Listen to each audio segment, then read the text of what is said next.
Good morning प्यारे बच्चों।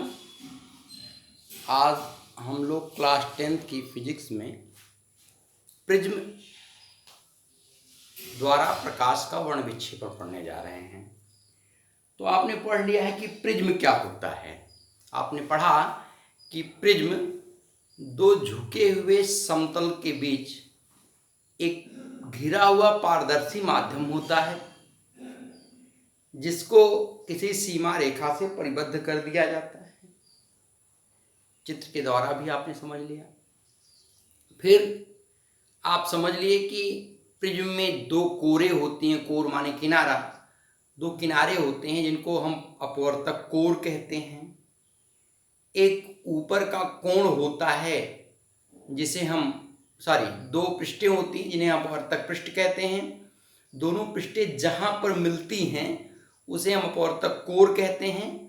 और जो ऊपर बना हुआ भाग होता है, जैसे ये मान लीजिए कि दो पृष्ठें हैं, एक पृष्ठीय एक पृष्ठीय, तो ये अपवर्तक पृष्ठ, ये अपवर्तक पृष्ठ हो गया, ये अपवर्तक कोर हो गया। और ये वाला जो कोण बनता है इसी को हम क्या कहते हैं? प्रिज्म का कोण कहते हैं। प्रिज्म से अपवर्तन का फार्मूला अपवर्तनांक का फार्मूला आपने देख रखा है।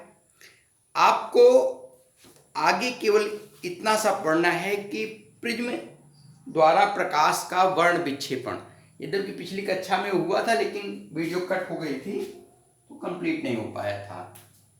तो क्या चीज है? प्रिज्म द्वारा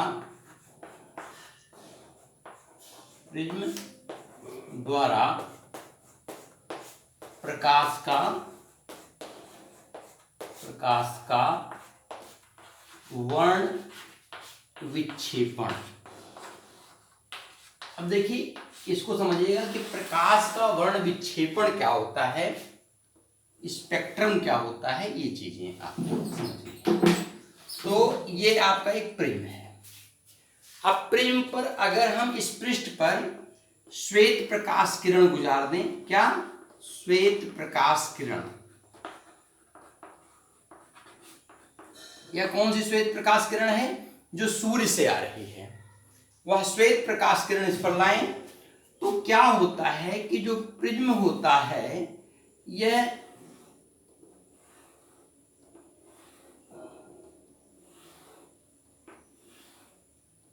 ऐसे जो प्रकाश किरणें होती हैं 1 2 3 4 5 6 7 अवयवी रंगों में विभक्त हो जाती हैं। इनका जो रंग का क्रम होता है वो होता है बैगनी, जामुनी,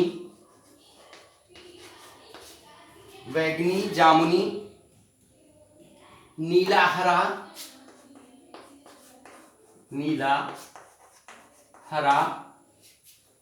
बैगनी, जामुनी, नीला, हरा, पीला, नारंगी और लाल। पीला, नारंगी और अंतिम लाल। इनको याद करने का क्या तरीका होता है? याद करने का तरीका ये होता है कि आप ऐसे याद करो, नीचे से ऊपर की तरफ हम जा रहे हैं। बैगनी को हम क्या कहते हैं? वायलेट कहते हैं। बैगनी को हम वायलेट कहते हैं, तो इसका वी। जामुनी को इंडिगो, नीला को ब्लू, हरा को ग्रीन, पीला को येलो, नारंगी को ऑरेंज और लाल को रेड। इन सबको एक साथ रखो तो आ गया VIV GOGYOR,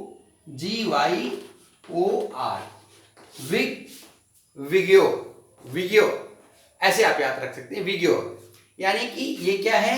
बैगनी है, ये क्या है? जामुनी है, ये क्या है? ब्लू नीला है, ये ग्रीन हरा है, येलो पीला है, ऑरेंज नारंगी है और रेड लाल है। तो क्या होता है कि जब श्वेत प्रकाश किरण, सूर्य की श्वेत प्रकाश किरण कहां से गुजरती है? प्रिज्म से गुजरती है, तो वह अपने अवयवी रंगों में विभक्त हो जाती है।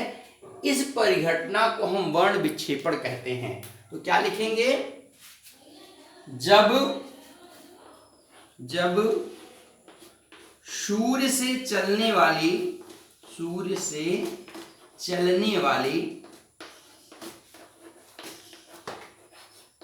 श्वेत प्रकाश की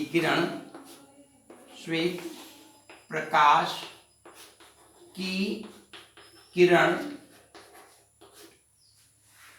किसी प्रिज्म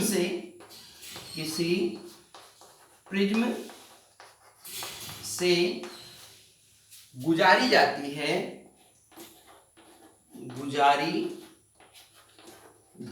है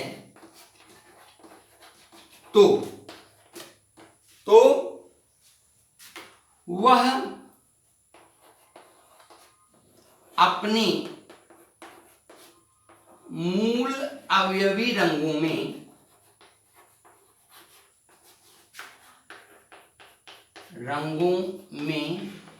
विभक्त हो जाती है।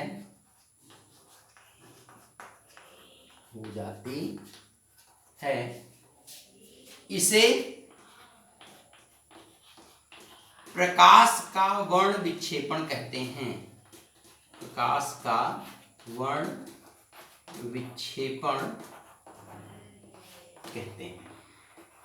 कहने का मतलब क्या है कि जब हम सूर्य के श्वेत प्रकाश को किसी प्रिज्म से गुजारते हैं तो वह जो श्वेत प्रकाश होता है वह 7 रंगों के प्रकाशों में विभक्त हो जाता है।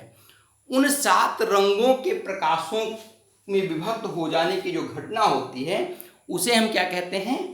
वर्ण विक्षेपण कहते हैं। और जो ये इसका नीचे से ऊपर का क्रम होता है, बैगनी, जामुनी, नीला, हरा, पीला, नारंगी और लाल, इसको हम वर्ण क्रम कहते हैं। तो क्या होगा कि रंगों के व्यवस्थित क्रम को वर्ण क्रम कहते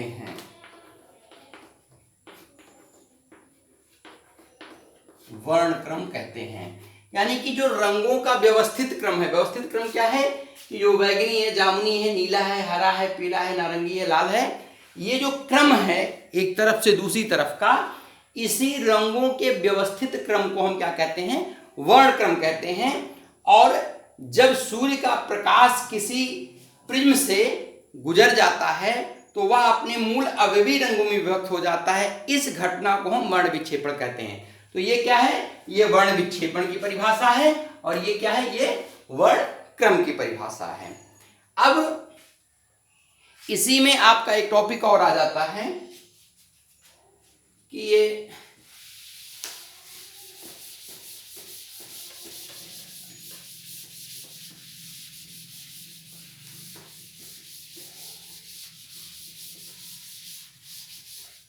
आपका वर्ण विक्षेपण और वर्ण क्रम हो गया। अब इसमें 2 चीजें ध्यान देने की चीजें होती हैं कि बैगनी रंग की तरंगदैर्घ्य सबसे कम और लाल रंग की तरंगदैर्घ्य सबसे ज्यादा होती है।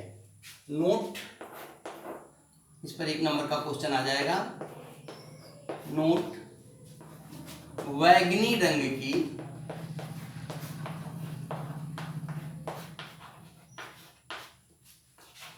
तरंगदैर्घ्य सबसे कम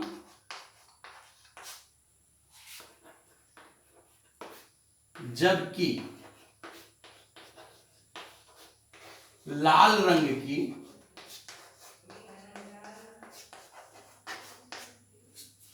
तरंगदैर्घ्य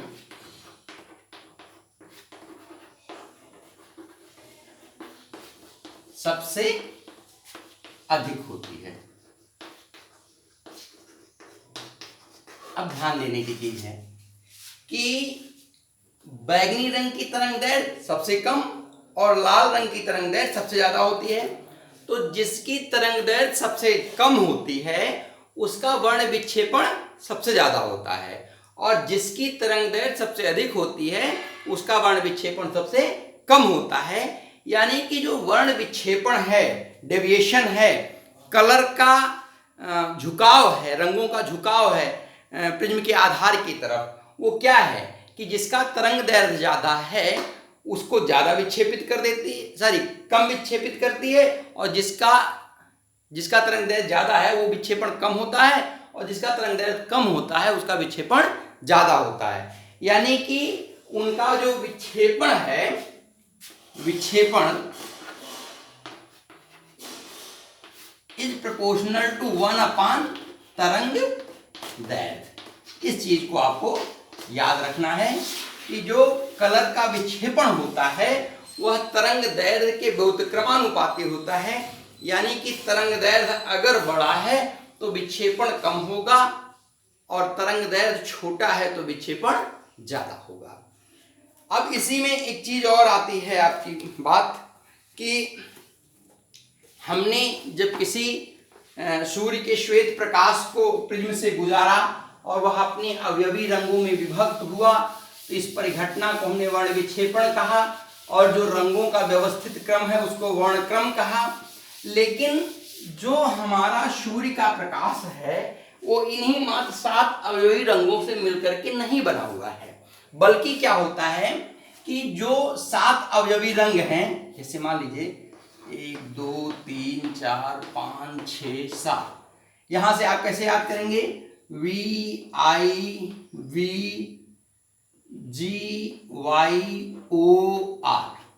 ये 7 रंग हैं। अब इनके नीचे भी प्रकाश है और इसके ऊपर भी प्रकाश है। तो जो प्रकाश इसके ऊपर होता है इसको इंफ्रारेड कहते हैं। क्या कहते हैं? अवरक्त किरण, अवरक्त किरण या अवरक्त विकिरण कहते हैं। और अवरक्त होता है, और जो इसके नीचे होता है उसको हम परावैगनी विकिरण कहते हैं। क्या कहते हैं? परावैगनी विकिरण, परावैगनी विकिरण। तो अगर कोई ये कहता है कि जो सूर्य का प्रकाश है वो केवल इसी 7 वर्ण क्रम में ही बधा हुआ है, तो नहीं, ऐसा नहीं है। ऐसा इसलिए नहीं है कि क्योंकि इसके ऊपर का जो विकिरण है जो हमारी आंखों को दिखाई नहीं देता है उस विकिरण को हम अवरक्त विकिरण कहते हैं, और इसके नीचे का जो विकिरण है उसको हम क्या कहते हैं? परावैगनी विकिरण कहते हैं। आप देखते हैं कि जैसे ही सूर्य की थोड़ी सी रोशनी आती है सोलर प्लांट चार्ज होने लगता है और प्रकाश की लाइटें स्वतः से बुझ जाती हैं। उस समय सूर्य दिखाई नहीं देता, सूर्य का प्रकाश नहीं आ रहा होता है, लेकिन उस समय अवरक्त विकिरण आ रहे होते हैं, परिणामतः जो लाइट होती है वो बुझ जाती है। उसका जो सेंसर है वो मान लेता है कि प्रकाश आना शुरू हो गया। और जो जिस भाग को हम ये देख पाते हैं, रंगीन भाग है, इसको हम दृश्य प्रकाश कहते हैं। क्या कहते हैं? दृश्य प्रकाश। तो प्रकाश का वह भाग जिसे हम देख पाते हैं, यानी ये जो अवयवी रंगों में विभक्त होता है, श्वेत प्रकाश या ये अवयवी 7 रंग, तो ये दृश्य प्रकाश हो गया। ऊपर का भाग अवरक्त विकिरण हो गया और नीचे का भाग परावैगनी विकिरण हो गया। अब अगला टॉपिक है कि प्रिज्म द्वारा प्रकाश के वर्ण विक्षेपण का कारण, कि क्या कारण है कि प्रिज्म प्रकाश का वर्ण विक्षेपण कर देती है। तो अगला टॉपिक आपका है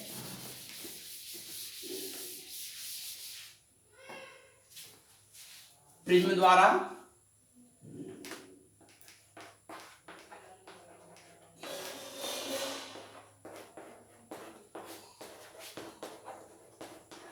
प्रकाश के वर्ण विक्षेपण का कारण, कि जो प्रिज्म है वह प्रकाश को उसके अवयवी रंगों में क्यों विभक्त कर देती है। तो देखो, जो प्रिज्म है, प्रिज्म का काम क्या है? प्रिज्म अपने ऊपर पड़ने वाले प्रकाश को अपने आधार की ओर मोड़ देता है।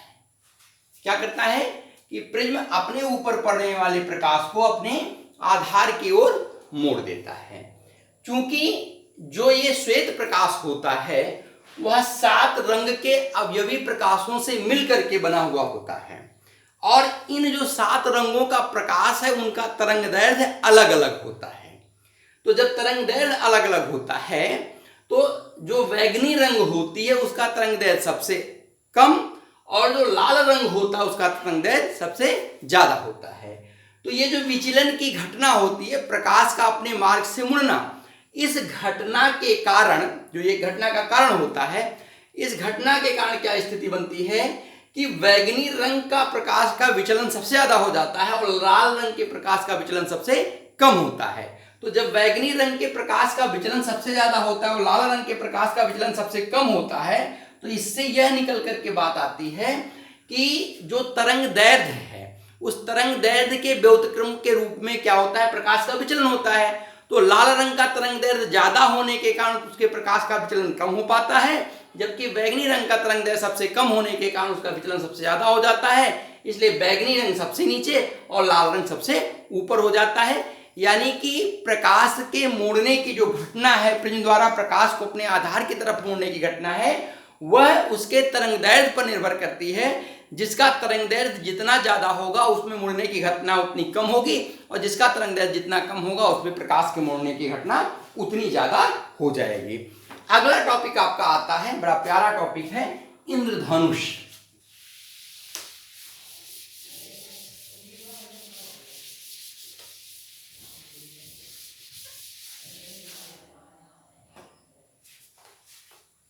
क्या चीज है? इंद्रधनुष, रेनबो। इंद्रधनुष क्या चीज होता है, जरा इस बात को गौर करिएगा। इंद्रधनुष का मतलब होता है कि जब कभी भी आप देखते हैं कि बारिश के मौसम में कभी कभी आसमान में हमको 7 कलर की ऐसे पट्टियां दिखाई देती हैं, ठीक है। तो जब ये पट्टियां दिखाई देती तो हम कहते हैं कि आसमान में इंद्रधनुष है। कभी कभी ये अकेली दिखाई देती हैं, कभी कभी ये 2 दिखाई देती हैं। तो हम लोग सिंगल इंद्रधनुष की चर्चा कर लें। फर्स्ट ईयर में आपको दोहरी इंद्रधनुष के बारे में पूरी व्याख्या मिलेगी। तो इंद्रधनुष कैसे बनता है और क्यों बनता है? तो जब कभी भी आप देखेंगे तो बूंद का जो आकार हम दिखाते हैं, बूंद को कुछ ऐसे आकार में दिखाया जाता है कि बूंद नीचे की तरफ चौड़ी और ऊपर की तरफ पतली होती है। आपको बताया था जैसे कि लेंस का निर्माण जो होता है वह प्लास्टिक से हो सकता है, लेंस का निर्माण कांच से हो सकता है, लेंस का निर्माण जल से हो सकता है। तो ऐसे ही प्रिज्म का निर्माण भी जल से हो सकता है। तो ये जो बूंद होती है, ये बूंद प्रिज्म के आकार की होती है, ये प्रिज्म ही होती है। और ये प्रिज्म जो होता है यह किसका बना हुआ होता है? ये जल की बूंद का प्रिज्म बना हुआ होता है। अब क्या होता है, जैसे मान लीजिए कि आसमान से बारिश हो रही है और सूर्य इस समय यहाँ चमक रहा है, तो जो सूर्य की प्रकाश की किरणें वो इस पर पड़ेंगी, तो अपने अवयवी रंगों में विभक्त हो जाएंगी। अब चूंकि हजारों लाखों करोड़ों बूंदें हैं, उन बूंदों से इस प्रकाश का वर्ण विक्षेपण होगा। तो जब प्रकाश का वर्ण विक्षेपण होगा तो ये वर्ण विक्षेपित प्रकाश जो होगी वो आसमान में क्या होगी, ऐसे स्पेक्ट्रम के रूप में दिखाई पड़ने लगेगी। और इसी स्पेक्ट्रम को हम क्या कहते हैं? इंद्रधनुष कहते हैं। अब एक शब्द आता है स्पेक्ट्रम। स्पेक्ट्रम का मतलब क्या होता है कि जो जैसे रंग जो आपने अभी देखा कि ये बैगनी है, ये जामुनी है, ये नीला है, तो ये जो इनकी चौड़ाई होती है कुछ निश्चित होती है कि इतनी चौड़ाई में ये कलर पाया जाता है। तो ये जो कलर बैंड की चौड़ाई होती है, इसी कलर बैंड की चौड़ाई को हम क्या कहते हैं? स्पेक्ट्रम कहते हैं। क्या कहते हैं? स्पेक्ट्रम। इस स्पेक्ट्रम क्या होगा कि जब हम प्रकाश का वर्ण विक्षेपण करते हैं प्रिज्म द्वारा, तो उस वर्ण विक्षेपण की परिघटना के बाद जो हमको रंगों का कलर की जो चौड़ाई दिखाई देती है उसे ही हम क्या कहते हैं? स्पेक्ट्रम कहते हैं। तो जो स्पेक्ट्रम है वो क्या चीज है? स्पेक्ट्रम का मतलब हो गया कि कलर बैंडों की चौड़ाई। अब इसके बाद अगला टॉपिक आपका बन के आता है प्रकाश का प्रकीर्णन, जो कि आपके सिलेबस से हटा दिया गया है, लेकिन एक शॉर्ट नोटिंग के तहत ऐसे ही आप जानते जाइए, क्योंकि हो सकता है भले ही हटाया गया है, पेपर बनाने वाले एक आध क्वेश्चन उसमें से डाल दे, तो आप नॉलेज में रखिएगा, इसको नोट मत बनाइएगा, ये सिलेबस से हट गया है। तो टॉपिक क्या है आपका? प्रकाश का प्रकीर्णन, प्रकाश का प्रकीर्णन। बस केवल आप नॉलेज में रखिएगा, ये टॉपिक आपके सिलेबस से इस बार हटा दिया गया है। जो 30% घटाया गया उस घटाने में इस टॉपिक का भी नाम प्रकाश का प्रकीर्णन और प्रकीर्णन संबंधित घटनाएं जो है वो आपके सिलेबस से हटा दी गई हैं। फिर भी हम आपको एक सरसरी निगाह में बता दे रहे हैं जिससे आपके नॉलेज में ये रहे, कि ये ना हो कि कभी कुछ अगर इससे पूछा जाता है या कंपटीशन में कोई बात इससे आ जाती है तो आप प्रश्न छोड़ करके आए। प्रश्न आपका ये भी होना चाहिए। तो क्या कहानी है कि ये कह रहा है कि प्रकाश का प्रकीर्णन क्या होता है। तो जब सूर्य का प्रकाश चलता है तो आप एक चीज जानते हो कि आपकी ये पृथ्वी है, इस पृथ्वी के चारों ओर वायुमंडल है, ठीक है। अब इस वायुमंडल में क्या होता है, इसमें ऑक्सीजन होती है, नाइट्रोजन होती है, जल कण होते हैं, ठीक है। तो इस वायुमंडल में ऑक्सीजन, नाइट्रोजन, जल के कण, धूल के कण, धुएं के कण ये तैर रहे होते हैं। तो क्या होता है कि इन छोटे छोटे कणों से आने वाला जो प्रकाश होता है सूर्य का वो टकराता है। तो जैसे मान लीजिए कि ये कण है और इससे आकर के जो है सूर्य का प्रकाश जो है वो टकरा गया। तो आपके स्तर में तो इतना कहा जाता है कि टकराने के बाद ये विभिन्न दिशाओं में फैल जाता है, लेकिन आप फर्स्ट ईयर में जाएंगे तो ये बताया जाएगा कि ये अगर इसके तरंगदैर्घ्य के अनुरूप है, माने तरंगदैर्घ्य के अकॉर्डिंग है, तरंगदैर्घ्य की कोटि का है, तो क्या करता है ये प्रकाश को अपने अंदर ग्रहण कर लेता है और ग्रहण करने के बाद फिर उत्तेजित अवस्था में जाकर के ये प्रकाश को छोड़ने लगता है। लेकिन वो बात अंदर ज्यादा गहरी हो जाएगी। आप इतना जानिए कि रास्ते में पड़ने वाले धूल, धुएं और ये जो वायुमंडलीय कण हैं इनसे टकरा करके प्रकाश विभिन्न दिशाओं में फैल जाता है।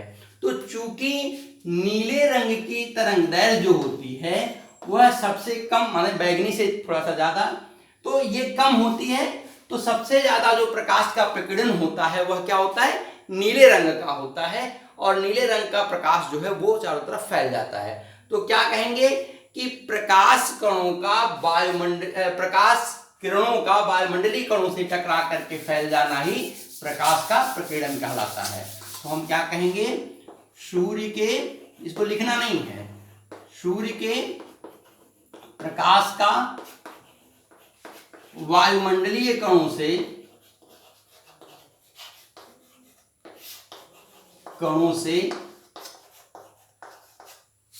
टकरा कर विभिन्न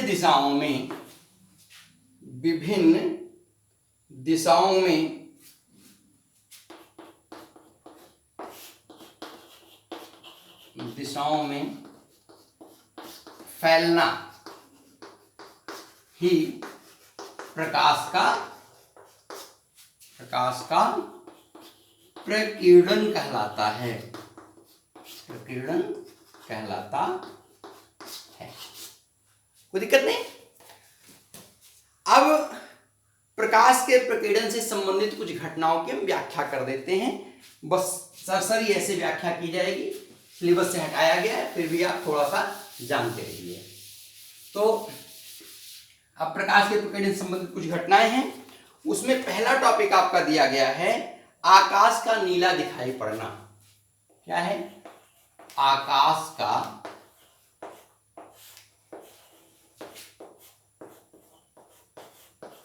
नीला दिखाई पड़ना।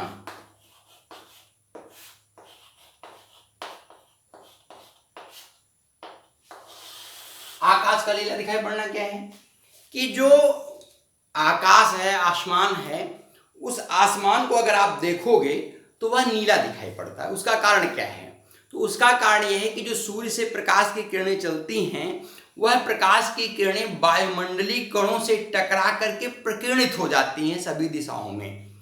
सबसे ज्यादा प्रकीर्णन नीले रंग का होता है, इस नाते आकाश नीला दिखाई पड़ता है।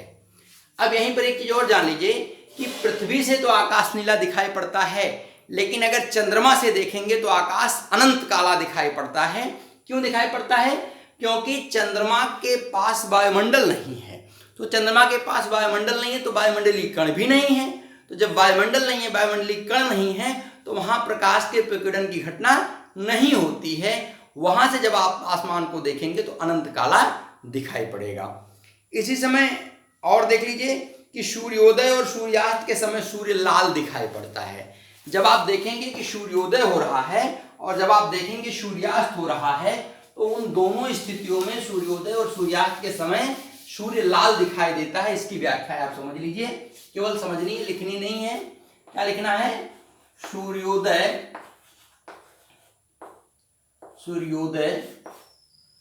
तथा सूर्यास्त के समय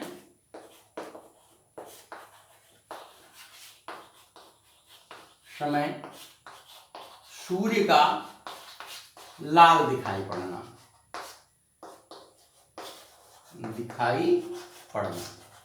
यानी कि सूर्योदय और सूर्यास्त के समय लाल सूर्य कैसे दिखाई देता है उसकी व्याख्या आपको करनी है। तो क्या होता है कि जो ये हमारा पृथ्वी है, मान लीजिए ये पृथ्वी है,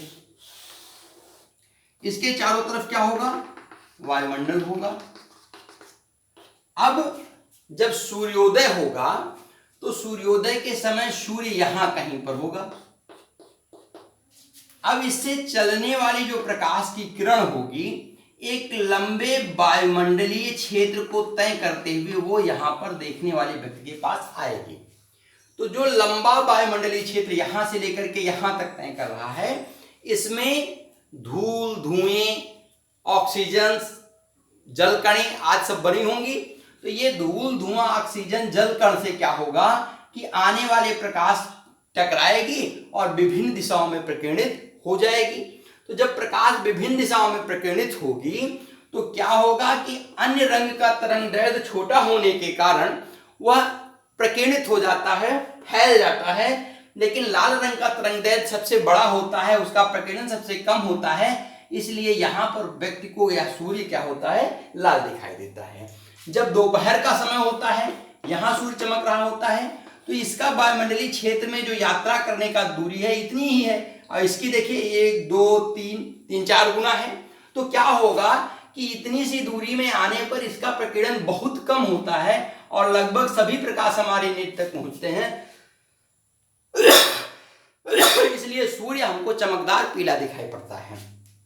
अब अगर हम यहां पर आ जाएं, यानी कि सूर्यास्त का समय है, तो सूर्यास्त के समय भी सूर्य के उदय के समय की स्थिति बनती है कि बहुत बड़े वायुमंडलीय भाग से प्रकाश यात्रा करके आता है और इस वायुमंडलीय भाग में प्रकाश का विभिन्न दिशाओं में प्रकीर्णन हो जाता है, अन्य रंगों का प्रकीर्णन हो जाता है। लाल रंग का प्रकीर्णन कम होने के कारण, तरंगदैर्घ्य कम होने के कारण लाल रंग देखने वाले की आंख तक पहुंचता है और परिणामतः क्या होता है कि उसको डूबता हुआ सूरज भी लाल दिखाई देता है। ये टॉपिक क्लियर हो गई। अब अगला टॉपिक है खतरे का सिग्नल लाल होता है। अगला टॉपिक आपका है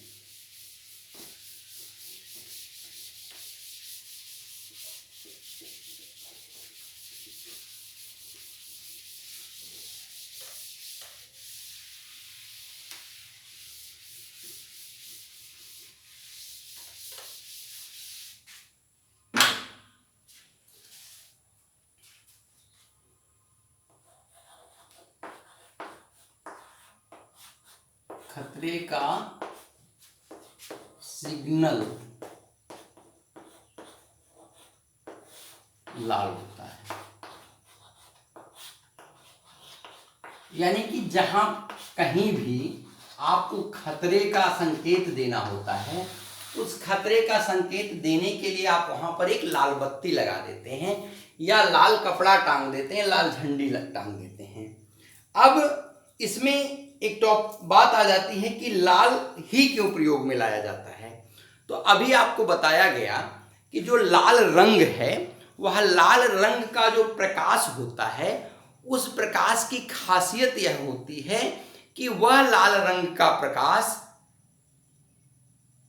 जो होता है उसका तरंगदैर्घ्य सबसे ज्यादा होता है। और लाल रंग के प्रकाश का तरंग दैर्ध्य सबसे ज्यादा होने के कारण उसमें विचलन की घटना या विक्षेपण की घटना सबसे कम होती है। यानी कि अगर हम सिग्नल को लाल बनाएंगे तो लाल सिग्नल जो होगा वह दूर तक उसका प्रकाश, जैसे उगते और डूबते सूर्य का प्रकाश हमारे आंख तक आता है, वैसे ही दूर तक उसका प्रकाश हमारे पास तक आएगा और वह चीज हमको काफी दूर से ही दिखाई देगी और हम सतर्क हो जाएंगे। इसलिए हमेशा सिग्नल को लाल बनाया जाता है, खतरे के सिग्नल को लाल बनाया जाता है। अब वायुमंडलीय अपवर्तन की घटना, तो वायुमंडलीय अपवर्तन की घटना में एक ही टॉपिक आता है कि तारे का टिमटिमाना। वायु मंडलीय अपवर्तन की घटना, और वायुमंडलीय अपवर्तन की घटना सबसे अच्छी क्या होती है? तारे का टिमटिमाना। तारे का टिमटिमाना, ट्विंकल ट्विंकल टिमाना। तारे का टिमटिमाना क्या चीज होता है? जैसे जब हम किसी तारे को देखते हैं तो वह तारा गौर से देखें तो कभी हमको जलता हुआ, कभी बुझता हुआ, कभी जलता हुआ, कभी बुझता हुआ, कभी जलता हुआ, कभी बुझता हुआ दिखाई देता है। इसका कारण क्या होता है? इसका कारण ये होता है कि जैसे जब ये मान लीजिए वायुमंडल है, ये पृथ्वी और पृथ्वी का ये वायुमंडल है, तो ये जो वायुमंडल होता है वो अनेक परतों से मिलकर के बना हुआ होता है। जो परतें वायुमंडल में नीचे की तरफ घनी, ऊपर हल्की और हल्की और हल्की होती चली जाती हैं। जब प्रकाश की किरण आती है तो वह एक परत से दूसरी परत में जाने के कारण क्या होती है? विक्षेपित हो जाती है। अब ये ऐसे आते आते हमारी आंख तक आती है। अब क्या होगा कि ये जो प्रकाश, जो वायु की परतें हैं वो गतिशील होती हैं, तो इनके गतिशील होने के कारण क्या होता है कि इनकी गतिशीलता के कारण जो इनका प्रकाश के आने का क्रम है कभी ऊपर और कभी नीचे हो जाता है, और ऊपर और नीचे होने के कारण ये आंख पर कभी पड़ता है और कभी नहीं पड़ता है। परिणामतः जो आंख पर जब हमको पड़ता है तो तारा चमकता हुआ दिखाई देता है, और जब वही प्रकाश की किरण आंख से दूर जाती है तो हमको तारा जो है वो चमकता हुआ दिखाई नहीं देता है।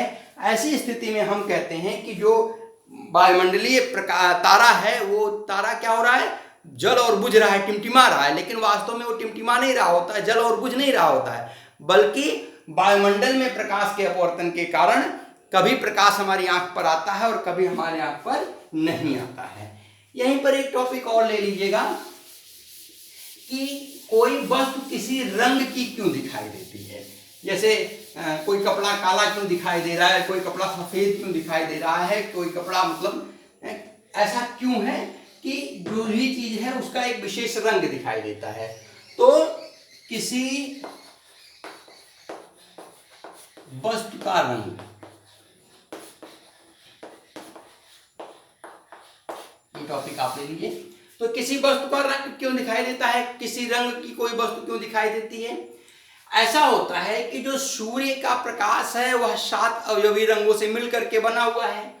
अगर कोई वस्तु ऐसी है कि वह संपूर्ण रंगों को अपने अंदर रोक लेती है, संपूर्ण विकिरण का शोषण कर ले, विकिरण का शोषण कर ले, तो जब सभी रंगों का शोषण कर लेगी तो कोई भी उस वस्तु पर पड़ने के बाद कोई भी प्रकाश परावर्तित होकर के हमारी आंख पर कोई भी रंग नहीं आएगा, वह वस्तु हमको काली दिखाई देगी। ये शर्ट काला दिखाई दे रहा है, यानी कि इस पर पड़ने वाले सारे प्रकाश के विकिरण इसमें शोषित हो जा रहे हैं। लेकिन अगर कोई वस्तु लाल रंग की दिखाई दे रही है तो लाल रंग का दिखाई देने का क्या कारण है कि वह अपने ऊपर पड़ने वाले प्रकाश की किरण के अवयवी रंगों में से लाल रंग को वापस कर दे रहा है। क्या कर रहा है कि लाल रंग को रिफ्लेक्ट कर दे रहा है। परिणाम क्या हो रहा है कि लाल रंग के रिफ्लेक्शन के कारण हमको वह वस्तु लाल दिखाई दे रही है। कोई वस्तु श्वेत क्यों दिखाई देती है, सफेद क्यों दिखाई देती है? तो श्वेत रंग की वस्तु इसलिए दिखाई देती है क्योंकि वह अपने ऊपर पड़ने वाले सूर्य के संपूर्ण विकिरण का परावर्तन कर देती है। तो जब संपूर्ण विकिरण का परावर्तन कर देगी तो कोई भी विकिरण अपने रंग अपने अंदर वो रोकेगी नहीं, इसलिए वहां से परावर्तित प्रकाश की समस्त किरणें हमारे जब नेत्र पर पड़ेंगी तो वह वस्तु हमको श्वेत दिखाई देगी। यानी कि किसी वस्तु का रंग कोई विशेष क्यों होता है? क्योंकि वह सूर्य के अवयवी स्पेक्ट्रम में से उस विशेष रंग के स्पेक्ट्रम को परावर्तित करके हमारे आंख पर पहुंचा देती है, इसलिए उसका रंग हमको वह विशेष दिखाई देता है।